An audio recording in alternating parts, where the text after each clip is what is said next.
शत दर्शन में अभी तक जितने भी दर्शन शास्त्रों की हमने बात करी है उन सभी में जिज्ञासा रहती है, चाहे वह सत्य को जानने की हो या ईश्वर को जानने की हो या धर्म को जानने की हो, ये सारी जिज्ञासाएं रहती हैं।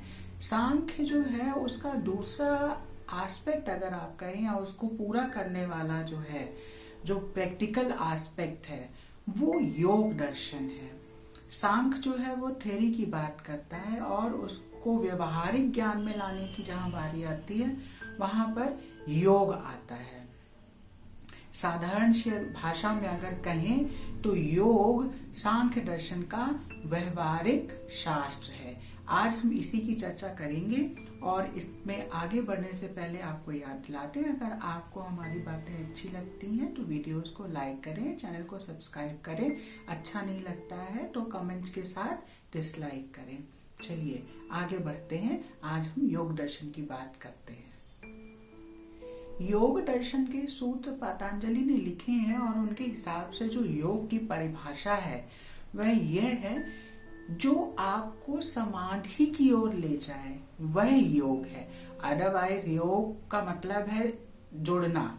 इसको आप दूसरी तरीके से इस प्रकार से भी समझ सकते हैं कि जो आपको सत्य से या ईश्वर से जोड़े वही योग है। सांख्य दर्शन जो है वो पुरुष और प्रकृति की बात करता है। योग दर्शन बाकी सारी चीजें मानता है, लेकिन उन सबको मानने के साथ साथ वह ये भी मानता है कि ईश्वर है, और इसीलिए जो रास्ता हमको ईश्वर से जोड़ने का कार्य करता है वह योग है।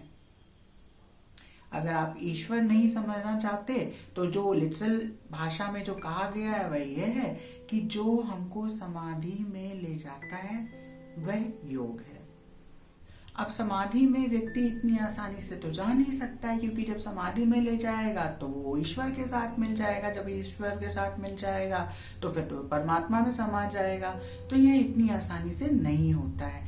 क्यों नहीं होता है? जैसा कि हमने सांख्य ज्ञान में बताया था कि हमारा जो मन है उसके 3 तत्व हैं, प्रकृति के 3 तत्व हैं ना, 3 गुण हैं, प्रॉपर्टीज हैं 3, सत्व रजस और तमस। और इनके कारण, रजस गुण के कारण जो हमारा चित्त है, जो मन है, वह बहुत चंचल होता है। वह प्रकृति में जितना भी सब कुछ है उनमें फंसा रह जाता है। तो इसको एक्सप्लेन करते हुए मन की कुछ अवस्थाएं बताई गई हैं, जिनमें पहला आता है क्षिप्त। अब क्षिप्त अवस्था जो मन की है उसमें जो रजस गुण है वो बहुत ही प्रभावी होता है, चंचल रहता है। मन कहीं पर आपका स्थिर नहीं रहता, हर किसी चीज के पीछे भागता रहता है। जैसे कि अगर हमने किसी की कार देखी तो उसके पीछे हम पड़े रहेंगे कि हमको भी कार चाहिए, हमको भी कार चाहिए, हम इन सब में फंसकर रह जाता है। ये मन का जो विकार या मन का जो अवस्था है वह क्षिप्त अवस्था कहलाती है। दूसरी अवस्था कहलाती है मूढ़। जैसे कि पहले में आपका रजस गुण जो था वो बहुत प्रभावशाली था, यहाँ पर रजस के साथ साथ रजस उतना नहीं होता है, तमोगुण ज्यादा प्रभावी होता है। तो जब तमोगुण आता है तो व्यक्ति में सही गलत को पहचानने की जो मोरालिटी है वो सारे गुण खत्म हो जाते हैं, उनका नाश हो जाता है। तो और उसमें आलस्य भर जाता है। तो जब आलस्य भर जाता है तो व्यक्ति कुमार्ग को अपनाता है। इसके लक्षण क्या होंगे कि लोग आलस्य में भरे पड़े रहेंगे, वो काम करना चाहेंगे, ज्यादा कमाना चाहेंगे। आप उनको कोई अच्छी बात बताएंगे वे नहीं मानेंगे, और उल्टी सीधी बातों में वह अपने मन को लिप्त रखे रहते हैं। तीसरा आता है विक्षिप्त।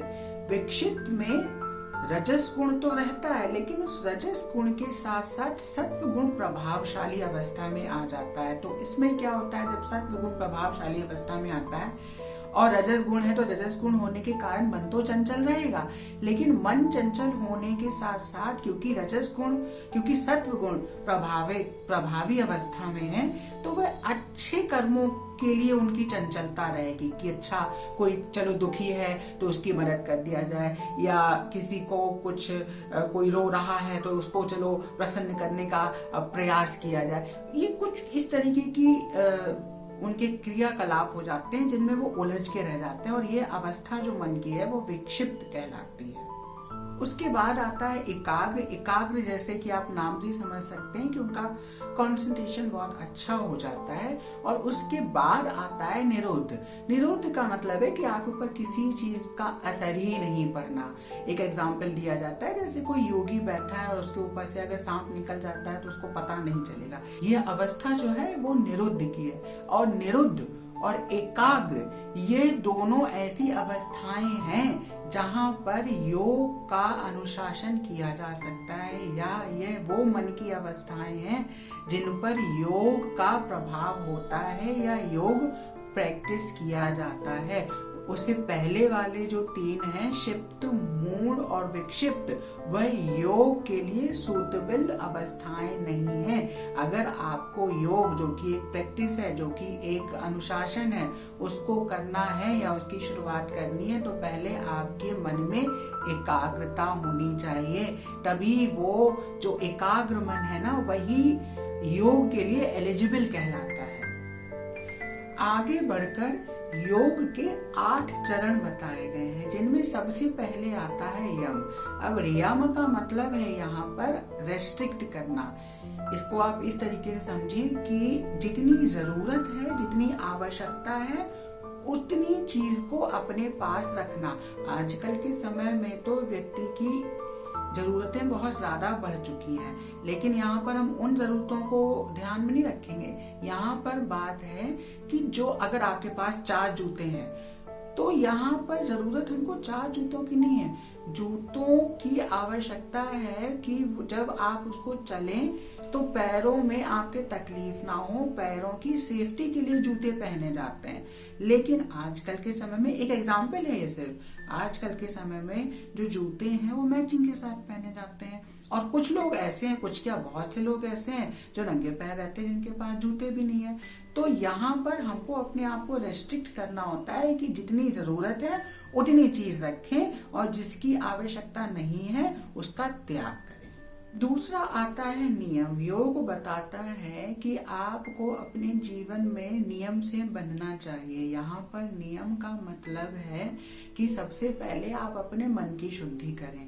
मन की शुद्धि करें, तन की भी शुद्धि करें। जब मन और तन दोनों की शुद्धि हो जाएगी तो इसी तरीके से इन नियमों को पालन करें। ये सिर्फ शुद्धि का एक नियम है, उसके अलावा और भी बहुत सारे नियम बताए गए हैं जिससे आपके मन में अहंकार जो है उसकी समाप्ति होती है, मन में संतोष आता है। ये सारी चीजें आती तब हैं जब आप नियमों का पालन करते हैं। स्वतः जब आप सुबह सुबह उठेंगे और जब आप अपने मन को पवित्र करेंगे, नियम से तन को पवित्र करेंगे, तो आपके मन में अच्छे विचार आएंगे। आपका मन अच्छे ज्ञान को लेने के लिए तत्पर रहेगा। अगर आप अभी उसके उल्टे काम करेंगे, नियमों से नहीं बनेंगे, तो जाहिर सी बात है उसके प्रभाव जो होंगे वो विपरीत होंगे।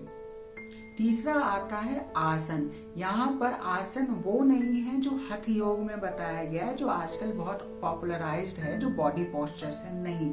यहाँ पर आसन का मतलब है बॉडी की वो पोजीशन जहाँ पर आप आसानी से समाधि में जा सके, या आपके हिसाब से, आपके शरीर के हिसाब से समाधि के लिए एक सुखदायक बॉडी पोजीशन जो है वो आसन है। जिस भी तरीके से आप आसानी से बैठ सकें, सुखी होकर बैठ सकें, वह आसन है। अगर आप ऐसे बैठ सकते हैं, ऐसे बैठ सकते हैं, या ऐसे बैठ सकते हैं, कैसे भी बैठें, ये पैरों के पोस्चर से अगर आप कैसे भी बैठें, बट आपका मन जो है वह प्रसन्न चित्त रहना चाहिए, जिससे कि आप समाधि में लीन हो सकें, वह आसन है। उसके बाद आता है प्राणायाम।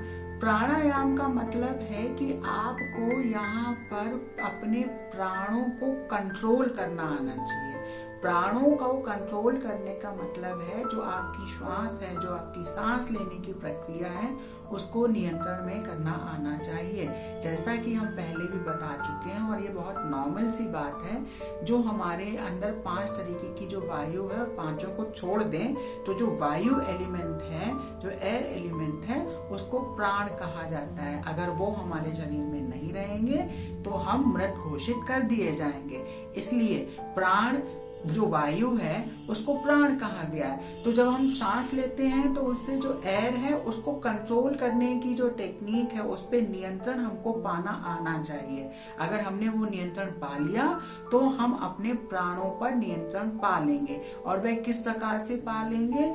जो हमारे जो सेंसेस हैं उनका कंट्रोल जो है वो हमको मन को सौंप देना चाहिए। तो जब ऐसा कर ले जाते हैं तब हम प्राणायाम में सिद्ध हो जाते हैं। और जब ये सिद्ध हो जाता है तो ये अवस्था कहलाती है प्रत्याहार, कि हमने अपने जो सेंसेस हैं उन पर कंट्रोल पा लिया है, यानी कि वो सारा कंट्रोल जो है वो हमने अपने मस्तिष्क, अपने मन को दे दिया है। फिर आता है धारणा और उसके बाद आता है ध्यान। धारणा का मतलब है आप किसी एक वस्तु पर ध्यान केंद्रित करें, अटेंशन। और ध्यान जो है वो मेडिटेशन है। और मेडिटेशन जब चरम सीमा तक पहुंच जाती है, जब आपको कैवल्य ज्ञान हो जाता है, तब वह समाधि की स्थिति में पहुंच जाता है। और समाधि, जैसा कि हमने आपको शुरुआत में बताया था, योग दर्शन शास्त्र का जो सब कुछ आधारित है वह समाधि पर है। जब आप वो कर्म करें जो कि आपको समाधि में ले जाए। और समाधि क्या है? समाधि वह अवस्था है जहां पर आपका मतलब है आपकी आत्मा जो है वो परमात्मा से संपर्क स्थापित कर सकती है। दूसरे शब्दों में अगर कहा जाए तो ये जो पुरुष है वो परम पुरुष या ईश्वर के सानिध्य में जब चला जाता है तो उसको समाधि की अवस्था कहा जाता है। इसके बहुत सारे, इसको करने के लिए जितने भी प्रयास बताए गए हैं, जितनी भी स्टेजेस हैं, वो भी हमने आपको बताई।